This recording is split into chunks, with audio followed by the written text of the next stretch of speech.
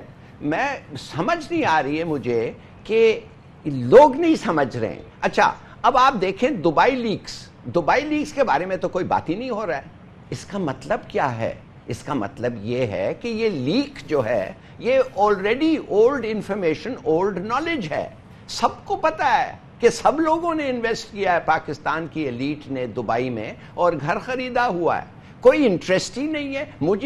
میں تو حیران ہو گیا ہوں کہ وہ صاحب جو آتے ہیں، کلاسرا صاحب آ کے کہتے ہیں آدھا دبئی پاکستانیوں نے خریدا ہوا ہے، مگر اس کا کوئی ذکر اور بات ہی نہیں ہو رہا ہے. وائی؟ بیکاز پیپل نو، ان کو پتا ہے، یہ کوئی نئی خبر نہیں ہے. تو یہ کہنا کہ ان چوروں کا اڈا which goes by the name of مثلاً پارلیمنٹ، آپ سمجھیں کہ لوگوں کو پتہ نہیں ان میں کون بیٹھتے ہیں، کیسے آئے، کیسے ووٹ دیے. وہ خود ان سے کھانے اور نوٹ کے لے کے ووٹ دیا ہے. تو وہ سمجھتے ہیں کہ یہ اپنی اکاؤنٹیبلٹی نہیں کر سکتے، اس لیے لوگوں میں کوئی خاص امید نہیں ہے. اگر آپ مجھے پوچھیں ہائی فلوٹنگ لائرز، ہمارے طرح لوگ جو تھوڑے سے پڑھے لکھے ہیں، وہ بات کر رہے ہیں ریگارڈنگ آف شور، avoid taxes but not avoid. آپ سمجھتے ہیں ہماری عوام یہ سمجھتی ہے؟ آج تک مجھے کسی نے باہر پوچھا ہی نہیں ہے اس کے بارے میں، اور میں گھومتا رہتا ہوں تو کسی نے نہیں پوچھا یہ کیا ہونے والا ہے. They not interested. اور وہ جو PTI لیڈر تھا وہ بالکل صحیح کہا، لوگ نہیں نکلیں گے اس بات پہ، اور نواز شریف صاحب فلی کانفیڈنٹ کہ وہ لوگ نہیں نکلیں گے. میں تھوڑا سا اختلاف کروں گا ہلالی صاحب سے. میرا خیال یہ ہے کہ لوگ نکلیں گے، لوگ بے چین ہو کے نکلیں گے. اور اگر لوگ نہیں نکلیں گے، اگر لوگوں میں بے چینی، ڈاکٹر صاحب لوگوں میں بے چینی کب پیدا ہوگی؟ لوگوں میں بے چینی ہے، لیکن لوگ نکل آئے تھے. آئرلینڈ کے وزیر اعظم نے اسی پریشر سے استعفیٰ دے دیا تھا. ہمارے عوام میں کب شعور آئے گا، کب بے چینی پیدا ہوگی؟ وقت کا انتظار کریں، لوگ نکلیں گے انشاءاللہ. جی ٹھیک ہے. علی محمد صاحب، آپ لوگوں کے چیئرمین عمران خان صاحب یہ کہہ چکے ہیں کہ اگر یہ مسئلہ حل نہ ہوا تو بہت بڑی تحریک شروع کریں گے. تو ہم پھر یہ ایکسپیکٹ کریں کہ ایک بہت بڑی تحریک دھرنے جیسی ایک بار پھر سے ہونے جا رہی ہے، اور لوگ آپ کا اسی طرح ساتھ دیں گے، اسی طرح آپ لوگوں کی خان صاحب کی آواز پر لبیک کہیں گے جیسے دھرنا آپ لوگوں نے دیا تھا؟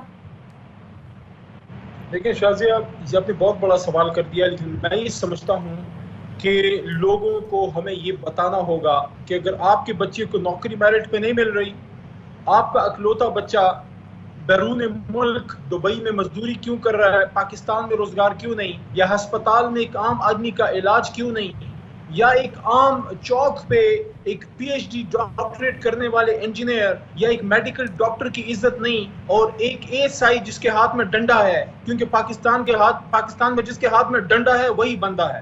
تو یہ عزتیں کیسے لٹائی جائیں گی واپس؟ غریب کی بچی کی عزت سر بازار نیلام ہوتی ہے. کیوں ہوتی ہے؟ کیونکہ نظام نہیں ہے. میں یہ سمجھتا ہوں لوگوں کو نکالنا ہوگا. اگر پاکستان کو آپ نے یہ کیوں ہمارے یہ پرکھوں نے کیوں ایسے ہی راوی سرخ ہو گیا تھا، ایسے ہی جہلم سرخ ہو گیا تھا، کیوں جو ہے لاکھوں لوگوں نے قربانیاں دی. آج بھی کشمیر میں روزانہ کیوں قربانی دی جاتی ہے؟ اس لیے دی جاتی ہے کہ یہ چند خاندان کتنے ہیں. پہلی پاناما لیکس میں 220 ہیں، دوسری پاناما لیکس میں 250 سے زیادہ نہیں ہیں. 450-500 بندوں کا احتساب یہ 20 کروڑ کی عوام نہیں کر سکتی. ان کو بتانا ہوگا کہ 5-5 ہزار روپے پہ اپنے آپ کو مت بیچو، مزید نکلو اس قوم کو بچانے کے لیے، کیونکہ پھر کوئی دوسرا جو ہے نا نہیں نکلے گا. میں آپ کو بتا دوں شازیہ، اس لیے نہیں کہ میرا لیڈر ہے، میں بتا دوں دوسرا عمران نہیں پیدا ہونے لگا. دوسرا عمران اگلے 50 سال میں پیدا نہیں ہونے لگا. جو سٹیٹس کو دیکھیں، آپ ایگری کریں یا ڈس ایگری کریں ہمارے دھرنے سے، میں آپ کو بتاؤں ہم مر کے بھی پیدا ہو گئے، ڈی چوک میں کوئی دوسرا عمران کھڑا نہیں ہوگا سٹیٹس کو للکارنے کے لیے. یہ ایک ہی عمران خان پیدا ہوا تھا. اور میں آپ کو بتا دوں 47 کے بعد ایک دفعہ جناح کے ساتھ لوگ کھڑے ہوئے، بچے نوجوان علی گڑھ کے تحریک والے، پھر بھٹو کے ساتھ کھڑے ہوئے 50 سال بعد عمران خان کے ساتھ. اور میں نہیں سمجھتا ہم ظلم کریں اپنے قوم کے ساتھ کہ اس قوم کو 50 سال مزید پیچھے دھکیل دیں. میں صرف اتنا کہوں گا انشاءاللہ اللہ تعالیٰ کی جو ہے نا، ہم اللہ سے نا امید نہیں ہیں. میں سمجھتا ہوں میاں صاحب کل آئیں گے اپنی وہی ٹامیکٹویاں مار کے اور اپنا وہی جو ہے وہ ایک شو اپنا کر کے نکل جائیں گے. We will pursue him. وی ول پرسو ہم. ایک ایک پیسے کا حساب لیں گے. میں آپ کو ایک اور بات بتاؤں, بیسٹ وکیل میں آپ کو بات کر رہا ہوں, چاہے یہ ایشو مر بھی جائے, میں نے اس کو ہائی کورٹ اور سپریم کورٹ میں نہیں مرنے دینا, میں آپ کو بتا رہا ہوں. ٹھیک ہے ڈاکٹر صاحب, مجھے بریک لینے دیں. بریک کے بعد آ کر میں آپ سے ایک سوال پوچھوں کہ آج شہباز شریف صاحب نے وزیر اعظم یوسف رضا گیلانی سے ملاقات کی ہے, اور ایسے موقع پر ملاقات کی ہے جب کل پارلیمنٹ میں وزیر اعظم صاحب خطاب بھی کرنے والے ہیں. وہ مبارکباد دینے گئے تھے وزیر اعظم صاحب, سابق وزیر اعظم صاحب کے بیٹے کی بازیابی کی. تو کیا کہیں نہ کہیں لگتا ہے کہ حکومت چاہتی ہے, مسلم لیگ نون چاہتی ہے کہ ایک بار پھر سے مفاہمت کی پالیسی کو آگے بڑھایا جائے, انہیں پیپلز پارٹی کی ضرورت ہے؟ کیا واقعی اس موقع پر؟ ایک چھوٹے سے بریک کے بعد ہمارے ساتھ رہیں.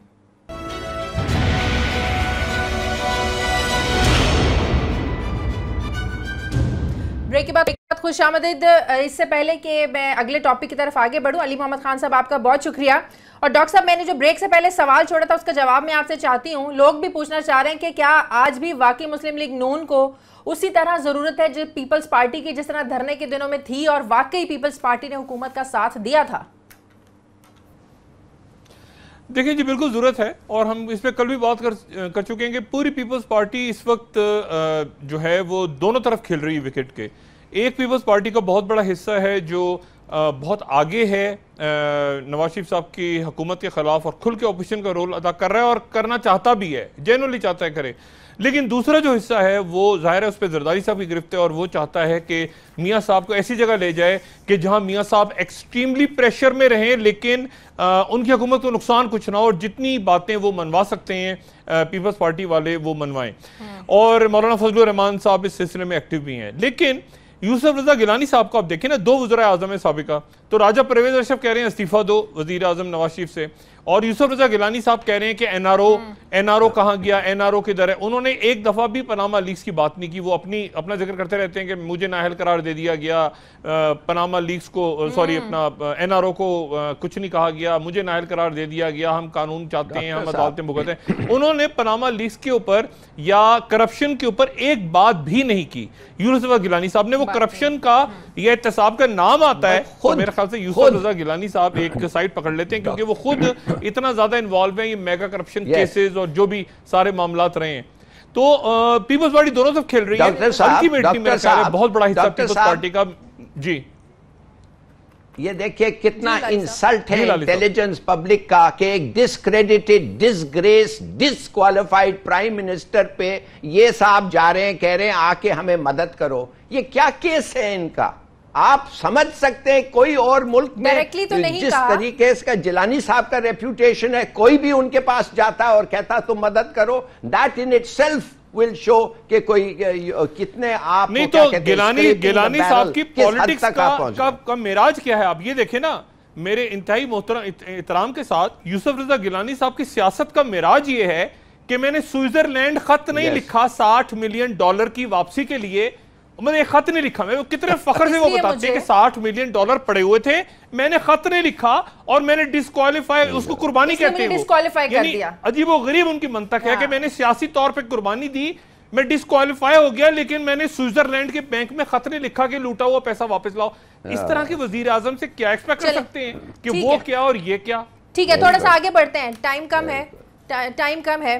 ہلالی صاحب, افغانستان سے بارڈر مینجمنٹ کا مسئلہ یقیناً ایک بہت بڑا مسئلہ ہے. افغان حکومت تو مسلسل الزام تراشی کرتی رہتی ہے کہ پاکستان سے طالبان آتے ہیں یا آ کر حملے کرتے ہیں, لیکن جب بارڈر کو بند کیا جاتا ہے تو وہ شور مچاتے ہیں, احتجاج کرتے ہیں. آخر اس مسئلے کا حل ہے کیا؟ یہ جو شروع کیا تھا فینسنگ, یہ بالکل صحیح تھا. دیکھیے شازیہ, بہت بڑا بارڈر ہے پاکستان اور افغانستان کا, 2000 میل کا شاید بارڈر ہے, کلومیٹر کا بارڈر ہے. کوئی بات نہیں, ہم ہر میل کو ہم پیٹرول نہیں کر سکتے, فینس نہیں کر سکتے, مگر ایک چیز میں بتاؤں, جتنے آسانی سے لوگ سٹرول اوور کرتے ہیں, آتے ہیں بغیر اینی چیکس, خدا کے لیے ادھر تو کچھ فینس بناؤ, کوئی کھدائی کرو, کوئی پوسٹ بناؤ, اس لیے کہ اس وقت ادھر تو لالسنس ہے. افغانستان ایک ملک نہیں رہے, سر لالس کنٹری. کوئی بھی آتا ہے جاتا ہے, جیلانی کے بیٹے کو لے گئے ادھر, تاثیر کے بیٹے کو لے گئے ادھر,